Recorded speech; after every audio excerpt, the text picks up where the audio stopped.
পাউরুটি ছাড়াই স্যান্ডউইচ তৈরি করুন সুজি আর আলু দিয়ে। সিদ্ধ আলু ম্যাশ করে নিন। ফ্রাইং প্যানে 2 চামচ সাদা তিল হালকা করে সেঁকে নিন। আস্ত জিরে ফোড়ন দিয়ে কুচানো পেঁয়াজ ভেজে নিন। ভাজতে ভাজতেই কুচানো আদা কাঁচা লঙ্কা দিয়ে ভেজে নিন। সামান্য হলুদ আর চিলি ফ্লেক্স দিন। ম্যাশড আলু দিয়ে দিন। কুচানো ধনেপাতা আর সেঁকা তিল স্বাদ অনুসারে লবণ দিয়ে ভাজতে থাকুন। একটি মিক্সিং বলে 2 কাপ সুজির অর্ধেক পরিমাণে 1 কাপ টক দই দিয়ে দিন। লবণ, চিলি ফ্লেক্স আর অল্প করে জল দিয়ে মিডিয়াম কনসিস্টেন্সি তৈরি করুন। এই সুজির ব্যাটারে 1 প্যাকেট ইনো মিশিয়ে দিয়ে যে কোনো স্টিলের পাত্রে সামান্য করে তেল লাগিয়ে মোল্ডে ঢেলে দিন। কম আঁচে ঢাকা চাপা দিয়ে 20 থেকে 25 মিনিট ভাপিয়ে নিন। পুদিনা পাতা, ধনেপাতা, আদা, রসুন, সামান্য আস্ত জিরে, বিট লবণ আর সামান্য পাতিলেবুর রস অল্প করে জল দিয়ে সবুজ চাটনি তৈরি করে নিন। মোল্ড থেকে বের করে এইভাবে সমানভাবে কেটে নিয়ে কোনাকুনি কেটে নিন। অনেকটা স্যান্ডউইচের মতন দেখতে লাগবে। এবার এই ধনেপাতার চাটনি বা টমেটো সস যে কোনো একটা লাগিয়ে নিতে পারেন।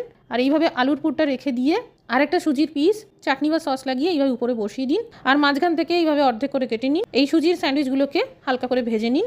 তৈরি হয়ে গেল পাউরুটি ছাড়াই স্যান্ডউইচ।